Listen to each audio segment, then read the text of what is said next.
Hello everyone. This is the Unit 3 test remediation video. So use this information to help you understand the most missed questions on the Unit 3 test so that you can retake the test for a higher score. So the most missed questions on the Unit 3 test were question 2, 3, question 9, 10, and question 13. So we're going to go through all of those together. Question 2. Based on the context of this stanza, what is the connotation of the word mirthful? So we have, he felt the cheering power of spring. It made him whistle, it made him sing. His heart was mirthful to excess, but the rover's mirth was wickedness. Now our correct answer is C, giddy with unhealthy happiness. If we look at the intro sentence of the poem, it says, the ballad of the Inchcape Rock retells the legend of a treacherous wreath in the North Sea of the kind abbot who sought to protect sailors from the rocks, and of the rover who sought to sabotage the abbot's effort for his own gain. Now what that tells us is the poem is about this Inchcape Rock, and it's this treacherous reef in the North Sea. The abbot is kind, and he wanted to protect sailors from the rocks, so he put up this float to show them that the rocks were there and to warn them against the rocks. So the rover is wanting to sabotage the abbot's efforts for his own gain. So the rover has this evil plan to destroy the Inchcape Rock float, and so he does that in the poem. So when we look at this stanza, we're looking for the connotation of the word mirthful. Now, if we don't know what mirthful means, we can kind of figure out from the context. He felt the cheering power of spring. It made him whistle. It made him sing. His heart was mirthful to excess. So mirthful, if he's cheering, feeling the cheering power of spring. He's whistling. He's singing. His heart was mirthful to excess. That probably means that he's happy, right? He's feeling happiness or joy. And so this last line, though, but the rover's mirth was wickedness. Oh, his happiness or joy was wicked. Well, wicked is evil, nasty, mean, right? So if he's happy, but his happiness or his joy is wicked, right? His happiness is, or his joy is full of wickedness. That's not good. So racing with joy, yes, but it's more than that. Full of merriment, yes, but again, it's more than that. Full of evil and daring, yes. Full of evil, yes, but again, it's more than that. It's happiness that is unhealthy, right? He's giddy with this unhealthy, wicked, nasty, mean, evil happiness. Okay, he's happy because he's planning to do something evil.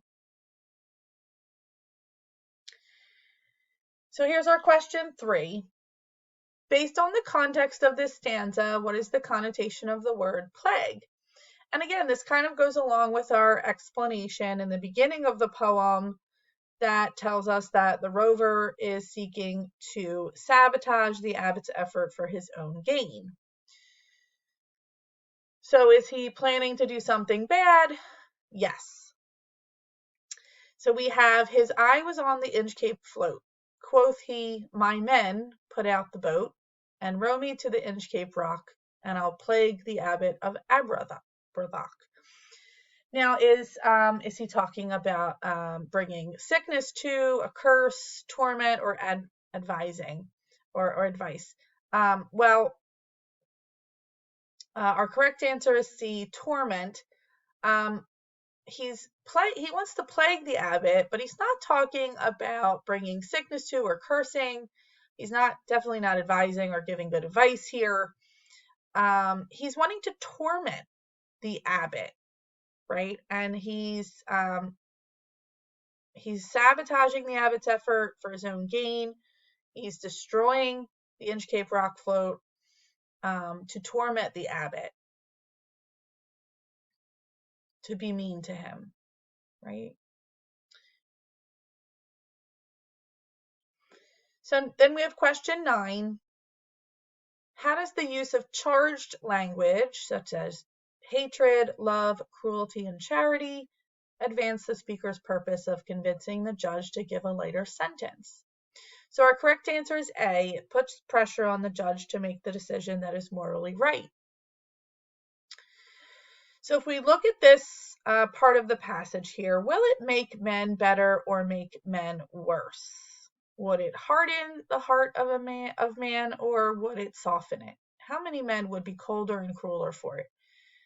So do I need to argue to your honor, he's talking to the judge here, your honor is the judge, that cruelty only makes cruelty, that hatred only causes hatred, that if there is any way to soften this human heart, which is hard enough at its best, if there's any way to kill evil and hatred and all that goes with it, it is not through evil and hatred and cruelty. It is through charity and love and understanding. So he's talking about how, yes, this person has murdered someone. This person has committed a crime. However, he talks about how is it morally right to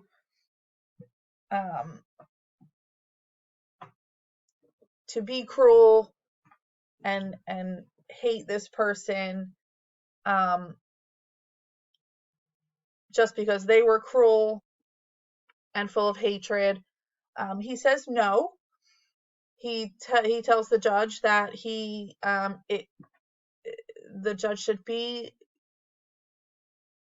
loving and understanding and give charity to this person so that this person could feel those positive emotions instead of feeling the negative emotions that they already feel, and maybe that will help them in their journey or their road to maybe healing. Okay. And so he's putting pressure on this judge here to make the decision that is morally right. It's not showing that the speaker is an honorable person who the judge should pay attention to. He's not really talking about himself here. He's not suggesting that even though the criminals did wrong, they are not evil at heart. He is saying that the criminals did wrong, and he is saying that they are evil at heart. And so that he's talking about morals here. He's talking about how even though they did do wrong, even though they are evil at heart, he should be merciful and give them mercy. So question 10, based on this excerpt, what is the speaker's viewpoint on the person who committed the crime? So our correct answer here is C. He is mentally ill.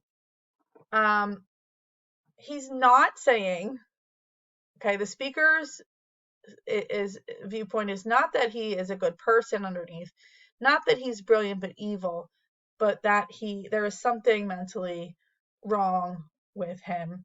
If we look at the words in purple here. He says that he's full of delusions, hallucinations, twisted. Okay.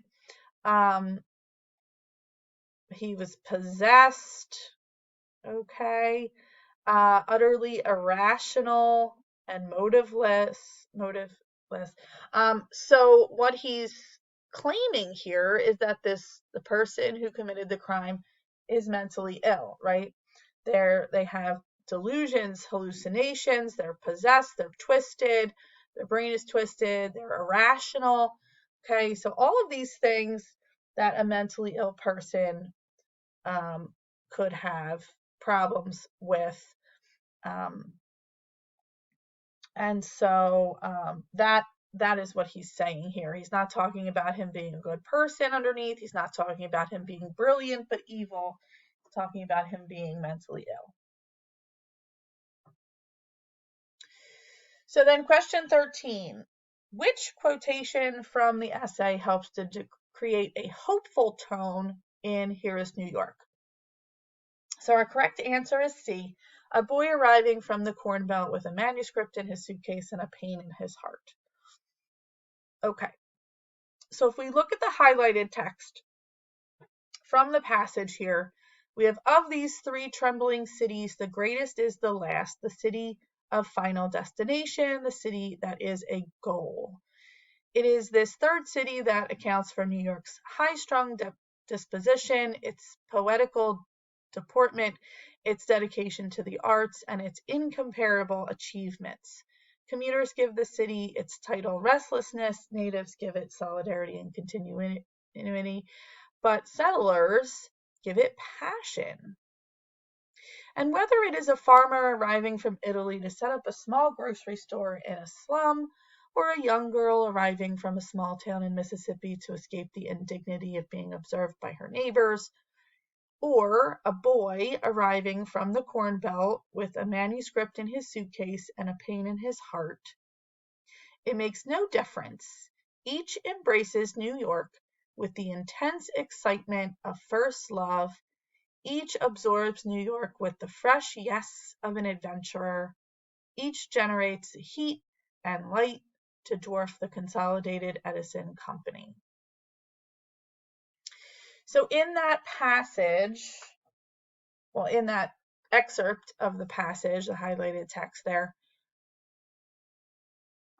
he's talking about a hopeful, he's creating this hopeful tone. He's talking about these people coming from other places in the world, moving to New York City and settling there to chase some kind of dream, to complete some kind of goal, to um, to um, to seek some kind of life achievement, right? To succeed in some kind of task. So that creates a hopeful tone, right? All of these people are hoping to do something that they set out to do in New York City. Okay. So that's hopeful. Our other options here, Irvin Berling's Journey from the Lower East Side was like going 3 times around the world. Not very hopeful there. It's interesting, okay, but it's not necessarily hopeful. It is this third city that accounts for New York's high-strung disposition, its poetical disportment, its dedication to the arts, and its incomparable achievements. So that is part of what he's talking about here, right? It is talking about, it's part of talking about the dream seekers, right? Those people that have hope in their hearts. But um, it's not as hopeful. It's more general, right? This is more specific. Um, it's not as hopeful as a boy arriving from the Corn Belt with a manuscript in his suitcase in it and a pain in his heart, right? That creates a much more hopeful tone. All right, so now that we have gone over the most missed questions in Unit 3, the Unit 3 test, go and take the test again, okay? Retake it for a higher score. Good luck.